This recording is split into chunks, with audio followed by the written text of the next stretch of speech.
L'invité de ce Smart Impact, c'est Célia Roussin, bonjour. Bonjour Thomas. Bienvenue, vous êtes la fondatrice de Pépites Raisin que vous avez créé en mars 2023. Je veux bien que vous nous présentiez votre entreprise. Pourquoi vous l'avez créée? C'est quoi le point de départ? Alors le point de départ, c'est le vignoble français.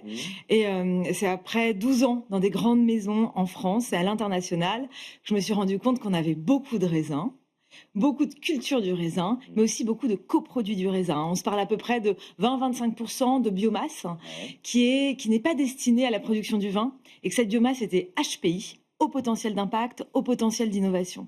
Et donc, on pouvait certainement faire des choses pour l'innovation durable et des solutions face aux enjeux climatiques. Donc on est dans une solution au cœur de l'économie circulaire, c'est-à-dire c'est Absolument. transformer, alors les coproduits, certains disent des déchets, en prendre conscience que ce sont des ressources. De quels coproduits on parle? Alors, on se parle des pots, on se parle des pépins, Mhm. on se parle parfois des rafles. Vous savez, c'est les tout petits bouts de bois que vous avez sur la table quand vous mangez des raisins. Ouais. Et on se parle des molécules et matières d'intérêt. Donc, il y a un petit peu de génie végétal qui intervient. Ouais. On regarde vraiment quelles sont les fonctionnalités biologiques, le potentiel Mhm. qu'il existe dans cette biomasse-là et ce qu'on peut en faire en boucle ouverte. Donc, on travaille avec la mode, notamment, Mhm. des tanins pour tanner le cuir de façon végétale, avec la parfumerie, de l'alcool de parfumerie. On est à peu près sur, on divise par 3 l'empreinte carbone directionnellement, donc ça a un vrai impact puisque c'est circulaire.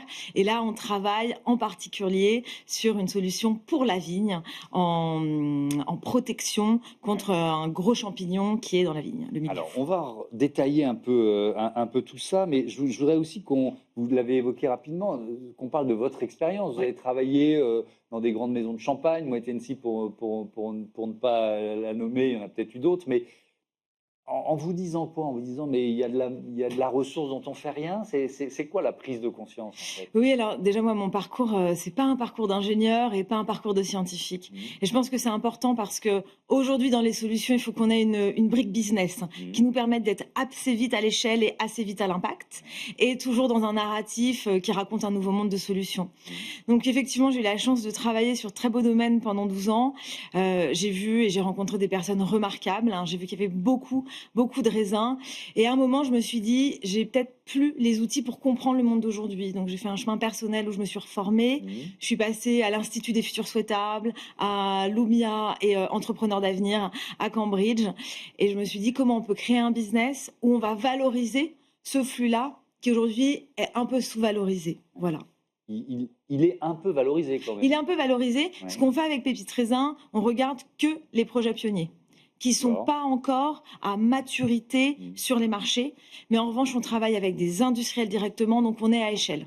On a passé, si vous voulez, la paillasse et on est à échelle Mhm. puisque on parle directement aux grands groupes en termes de biosourcing pour qu'ils puissent changer directement leurs achats. Alors, si on prend par exemple la mode, vous avez commencé Oui. à en parler. Concrètement, qu'est-ce que vous faites dans le monde de la mode et comment on transforme un coproduit du raisin finalement en matière première pour une marque de mode?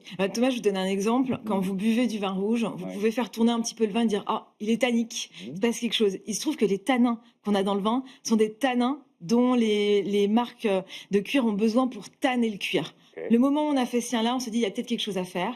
On a mené de la R&D avec les labos référents en France et donc on a un tanin pour tanner le cuir qui permet d'être sourcé en France, en circularité Mhm. et d'éviter d'aller alors soit sur du chrome, soit sur des tanins qui viennent de très loin. Mais qu'est-ce qu'on récupère? Parce Alors on que, récupère le petit pépin, ouais, là, et de ce petit pépin-là, on extrait les tanins qui sont à l'intérieur.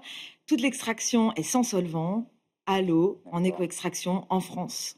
Et alors avec la cosmétique, tiens, par exemple, qu'est-ce que vous Alors faites avec l'univers, le secteur de la la cosmétique? cosmétique, il y a un marché assez mature aujourd'hui, donc nous, on ne touche pas D'accord. directement sur l'actif. C'est des filières qui sont très structurées, très bien organisées, des marques en place qui sont connues. Donc ça, on n'y va pas puisqu'on n'est pas pionnier. Nous, on regarde vraiment les filières à ouvrir et à accompagner plutôt que celles qui sont déjà en place. En revanche, sur la parfumerie, on a mis en place un alcool qui permet de se substituer à de l'alcool qui est issu notamment de la betterave et qui est pas en circularité. Là, l'alcool est issu de la circularité, Mhm. c'est-à-dire que le raisin a été le fruit de la culture pour faire du vin et qu'après ça, on fait de l'alcool de parfumerie. Le secteur du vin, quand même, dans une période Oui, difficile, et puis il y a une consommation mondiale qui baisse oui, structurellement. Donc est-ce que c'est presque vital, c'est-à-dire pour ce secteur-là, non seulement de se réinventer, mais de se trouver des ressources là où elles n'étaient pas, elles n'existaient pas. Ah, il y a beaucoup d'enjeux, effectivement. La filière vin va très mal aujourd'hui, et particulièrement aussi en France, avec une crise sociale réelle, hein, sur certains terroirs. Il y a un enjeu de trouver de nouvelles valorisations, de nouveaux débouchés économiques. C'est là où la brique économique business me paraît fondamentale. Parce qu'on a déjà toutes les solutions, mais il faut qu'on les mette en musique pour que ça crée de la valeur. Et c'est ce qu'on fait. Mais les coproduits du vin, qu'est-ce que ça peut représenter dans le bilan d'un viticulteur? Alors, ça dépend. Aujourd'hui, sur les solutions qu'on a, on touche directement des acteurs de la filière Mhm. après la viticulture. Et on est en train de travailler, on en a une qui sort pour la viticulture, pour que le revenu aille directement aux vignerons, vigneronnes. Ça prend un peu plus de temps. Ce que ça représente aujourd'hui, ça représente rien. Et c'est ça qui est dommage. C'est-à-dire que face à ce gros potentiel, ça ne représente rien. Qu'ils achètent des solutions à l'externe alors qu'ils pourraient les prendre directement de leur vignoble. Et qu'on est en train de construire ça avec eux. Ce monde de la vigne qui est en train de se réinventer. Vous êtes venu avec un livre, je veux bien que vous me le passiez, parce que je vais le montrer, moi, à l'antenne.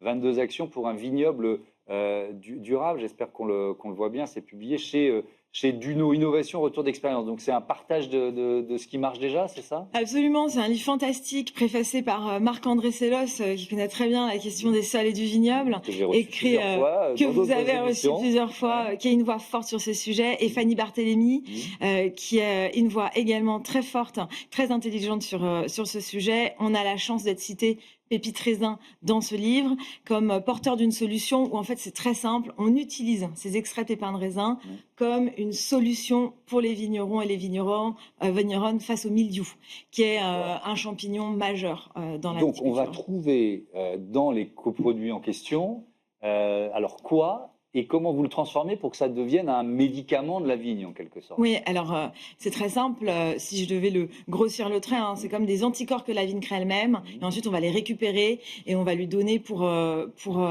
booster ses défenses. L'idée, elle n'est pas de moi, elle est de Marc-André Sellos. Quand j'ai lu ses livres et qu'on a fait des liens en se disant, ça se trouve, c'est possible. On a eu toutes les autorisations en début d'année. Et ensuite, on utilise l'expertise industrielle de mon partenaire industriel. C'est une PME qui a plus de 15 ans d'expérience. Donc, vous voyez, c'est déjà assez mature pour être à l'échelle, pour qu'on puisse directement donner au vignoble. On sera en expérimentation grâce à une bourse obtenue par le domaine Penfold qui s'est installé dans le Haut-Médoc, dans le Bordelais. Et aujourd'hui, on a déjà 4 domaines avec nous, deux très beaux. Qu'est-ce que vous allez remplacer? C'est la substitution au cuivre. On se parle de la substitution au cuivre en antimildiou, dont la tolérance d'usage a été baissée de 50% cet été par l'ANSES. Et un gros enjeu pour les viticulteurs, viticultrices. Pour bien comprendre, ça veut dire que l'ANSES limite l'usage du cuivre. Il y a une nouvelle réglementation qui limite l'usage du cuivre. Alors, il y a un nouvel avis qui a été rendu par l'ANSES qui limite effectivement l'usage. Donc, il est urgent de trouver des solutions de remplacement. Et il est urgent de trouver des solutions parce que le mildiou est une des pressions les plus importantes sur le vignoble qui enquiquine fortement la viticulture. Il y a une voie synthétique dans laquelle il faut sortir des pesticides synthétiques, mais le dire n'est pas facile, il faut des solutions. Et il y a la voie biologique qui utilise aujourd'hui aussi du cuivre. Donc on vient avec un outil de la boîte à outils. C'est pas révolutionnaire, mais ça permet d'apporter des solutions durables à la filière. Vous avez un programme qui s'appelle Sol Vivant. Oui, alors non, c'est le Sol Vivant, c'est pas mon programme. C'est quoi ça? Le programme que j'ai rejoint, il y a 2 programmes. Il y a donc la bourse Penfold Evermore qui soutient ce projet-là, et j'ai rejoint la cohorte de la Fondation Alberto de Monaco, de jeunes entrepreneurs. Voix engagée. C'est un programme de leadership climatique en quelque sorte. Mondial. En quoi il consiste ce programme? Écoutez, on est 10 leaders climatiques jeunes et ils ont eu la gentillesse de m'inclure dans cette jeunesse-là. Ce qui est assez frappant sur cette cohorte, c'est qu'on est tous en action, que la circularité est un sujet au cœur des entreprises. Donc, je vous donne l'exemple, Texula, monté par Yara Yousri en Égypte, récupère les millions de tonnes de peaux de banane et en fait des textiles basés sur l'expertise textile de l'Égypte. Elena Martinez en Dominique républicaine récupère algues invasives qui bloquent les littoraux et en fait des biostimulants, des composés d'intérêt.